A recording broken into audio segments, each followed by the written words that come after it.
So string methods are basically, we know how to define strings, right? That we saw in previous class and all. So you can always refer to those videos. I will just not go into much details into that and all. I will just directly link, like same as previous thing. I have given references everywhere. So you can always go for, and these videos you can refer, and this reference portion you can refer for getting more details. Or even if I have committed some mistake in some commentary somewhere, you can always let me know. Okay, so string methods. This definition of string India is my country. As you can see, I have mixed my cases and all. So why it is defined like this and all we have already covered. So I will not go into that. So basically we will see the default methods available in the string data type, which are available for changing, as you can see in the table of contents here.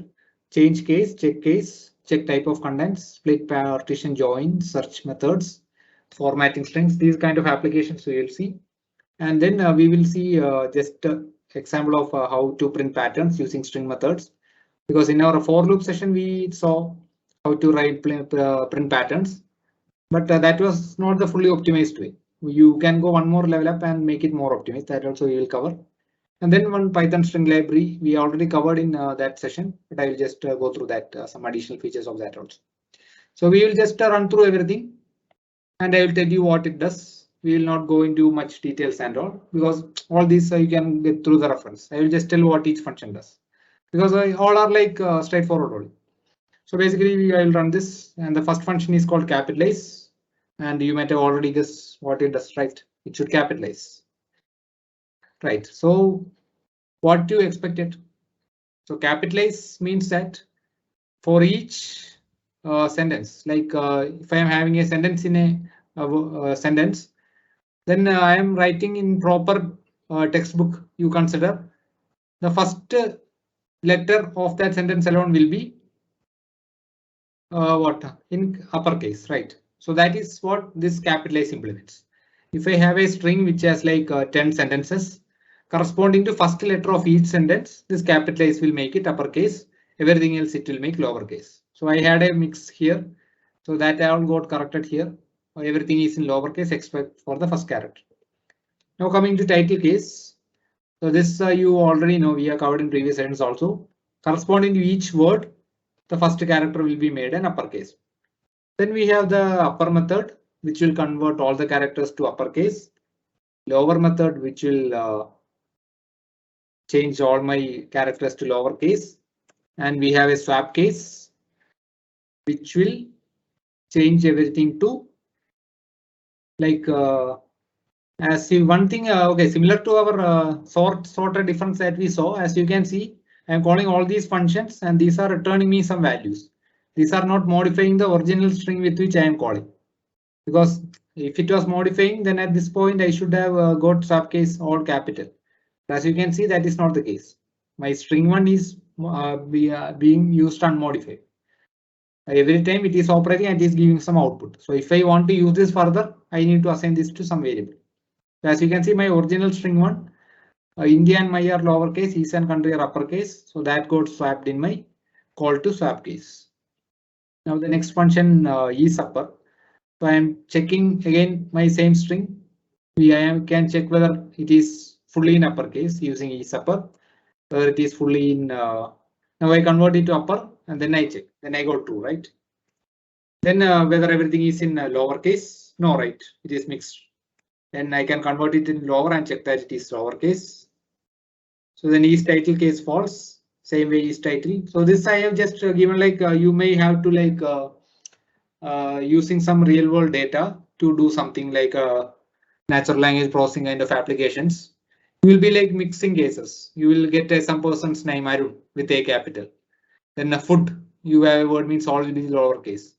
Then suppose you need to do some operation for this, you want everything to be in lowercase, or you want to check whether everything is in uppercase, or you want to convert selectively. You want to implement a lambda method. Like that, you can make use of these functions. Then how to check the type of contents. So this is basically what we are considering is string. Check type of contents means that we are trying to check whether is alpha checks whether the string consists of only alphabets. So it will return false here because my original string has, in addition to alphabets, what space, right? There's a space between the India and East and my country. So that basically gives me additional white characters in addition to alphabet. So that will give me false. Now suppose I have defined a string called 1, 2, 3, 4, 5. Then I will check whether it is alpha. Again, I got false, right? Because these are digits or numbers. There are no alphabets. So alpha will return true only if the string contains lowercase a to z or uppercase a to z. Any other character it contains, is alpha will return me false. Then suppose is alpha numeric will tell me, in addition to a to z upper and lowercase, whether it is belonging to 0 to 9 also. Then that case also it will return true. Then is numeric will check whether it is a number. That is from 0 to 9. And is digit will return true. Okay, you can go through the difference in the documentation that is provided. What's the difference between is numeric and is digit? There's only a slight difference. You can just go through. Then I define another string which consists only of letters. I remove the white space. Then if I run alpha, that will return me true. Then e space will return me false since that is not consisting of spaces. So just to check that I define a string consisting of spaces alone, that will give me true. Then we will just see split, partition and join methods. So basically you might have already used this to when you want inputs, take inputs from standard input and you want to convert it into a list, splitting it with a space or something. So I will just rush through this and tell just what the difference. For the details, you can go through the reference that I told earlier. So basically we have a split and R split. So split will you can think like split from the left side, and R split, wherever R is there, you think for right or reverse. It will go in the ulta way. It will start from the end and proceed towards the beginning. So now with the no arguments, both will give me the same result. Now it will take one more argument here. It is given in brackets called max split. So that is the number of splits that I have to make. So suppose I tell, okay, you have to split 2 times. Then you can see that R split and split gave me different results. So you can go through the documentation to see, because documentation should be your guide everywhere. If you have some functions or you have to doubt Google or go through the official Python documentation to see the difference. So all the examples that I have given here are taken from the official documentation or from the other reference that I gave here. So I'll just see that you can like, then another split function is called split lanes. I want to spend time on that pattern portion. So other portion, all other portions I will just execute, and you can, all are like names are explicit only. Then join methods also you might have used to, we can join. It will like basically you give as a list, dictionary or something to as input, and it will put whatever character you put here. It will join these things with that. So suppose I have a list called ABC and my join is like empty character. It will join those 3. And with the list I pass with a hyphen, it will join ABC with a character called hyphen in between. So then partition is some other thing which like splits the string into 3 parts. So the parts same as earlier, I can partition from the left and right. So that is what is called partition and R partition. So partition will basically like if you saw split, if you try to split using hyphen, it will basically give me 3 entries A, B, C, D and E, F. But as you can see, if you run partition, the middle element will be like our this thing hyphen thing. And here I have given partition space. There is no space, so it will give me full string as such. Here I have given D. So whatever I give here will come as my middle element. And whatever is on the left of that will come as my first element. And whatever is on the right of that will come as my third element. So that is how this, okay, we may have some recurrence for those once we go into text formatting and all. Then there are search methods which are called find, index and all. So just a subtle difference between those two. I will try to find n and index of n. As you can see, India is my country. Find and index same as what we told earlier. We'll search from the left. R find and R index will search backwards from the right. And similar way, another string I have defined, and here I am searching for in.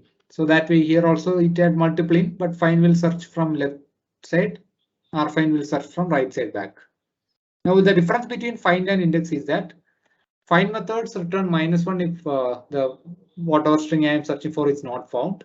An index method will raise a value error. That's it will raise an exception. That we can just see. I am searching for a string U in India is my country. So my find will return me -1, whereas my index call gave me a value error. So this if you are okay with try catch blocks, you can use index. Or sometimes you may be processing it using numerical methods in the next thing. So there that -1 may be okay for you. So depending on your use case, you can use whatever you want. Then other things like count the number of instances of a particular character or a string substring in a thing. You can use the count function. Then to check whether some string starts with a particular character or ends with a particular character, you can use the starts with or ends with function. So all these are like providing information. Then if you want to replace some particular characters in a string, you can call replace. There you need to provide 2 inputs, actually 3 inputs. One is optional, one is the old string, new string, and third one is the optional count. That means how many times you want to change it. So if nothing is given, all instances will be changed. If some count is given here, then that many instances will be changed. So you can try on your own why this output came this way and all. So all these in this reference also same examples are explained. So then suppose when we read from an input, I have like too many spaces in the start or the end or some other character, hyphen or something.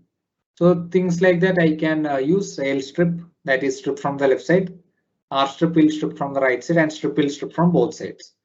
If you see, I had extra spaces here. So here the spaces in the left are removed, right are remaining. Here spaces in the left are there, right are removed, and in this place extra spaces in both sides are removed. And similarly, 2-3 examples we will see. Okay, so here instead of the null that empty character or space character which comes by default, I have specified that I need to strip on A or AB. So correspondingly, the output has changed. So you can think why it changed that particular way. Now we will come to the important part that I wanted to cover, formatting strings. So this also you can go through the reference. You can like have different ways to format the strings. Print pass variables, or you can put it append it using plus operator. So basically this is what I wanted to cover. So we saw in our for loop session using string without using string methods, we implemented patterns. Like I will give a 3 here. That same code I am taking. You can refer to that session. Link is given here. So same example from that session I am seeing. So as you can see 1, 2, 3, 4, 5 or some 5 entries I am having inside this print statement with which I was able to implement this something like a W and this something like an M. So I will see how we can like make it more efficient using a string methods that we just saw. So basically here what we will use are called left justify, center justify, or right justify. So as you can see, I have only 3 entries here as opposed to the 5 entries I had in earlier. So I had like explicitly given spaces here. Style move scroller. So I had explicitly given spaces here. So I was like manually trying to control my stars, spaces, again stars, spaces, stars. So this with the left justify, center justify, and right justify, I can avoid the use of these spaces here, and I can directly move that to the argument of the center. Here I had this many spaces that I can tell to my left just I need to how much, what is the width that I want. So left justify will give me the first part. The second part will be given by my center, and the third part will be given by rgest. So that way, same example I can implement using. So if you have some doubt regarding how this works and all, you can go through the other session called loops.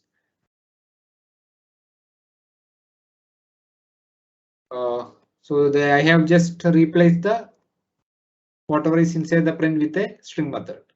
As you can see, If you want to implement very complex patterns like you get in your course examples and all, those are actually simple once you go through that other session. So same thing, you can in addition plug in the string methods to make it more efficient.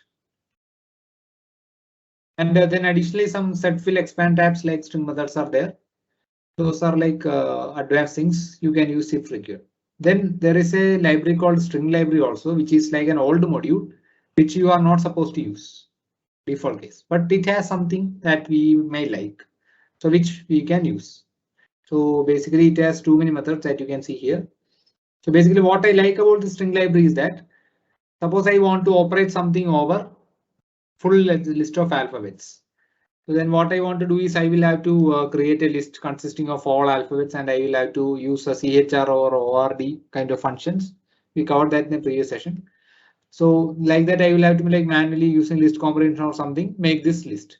So what string.ascii does is that it provides me built-in string which contains all the alphabets from A to Z, uppercase and lowercase. So if you want lowercase alone, it will give me lowercase alone. And if you want uppercase alone, you can use this digits. So if you want to have some sort of reading and checking whether this is a number, this is a digit, or you want to iterate similar to our, as you can see in our loop example also, we made use of this ASCII.lowercase to make patterns. So similarly, hexadecimal digits, octal digits, then punctuation marks. Now, when this will come into picture is when you are implementing natural language processing and all, you will suppose you like read in a book into your application and you want like separate out frequency of words and remove unwanted words and all.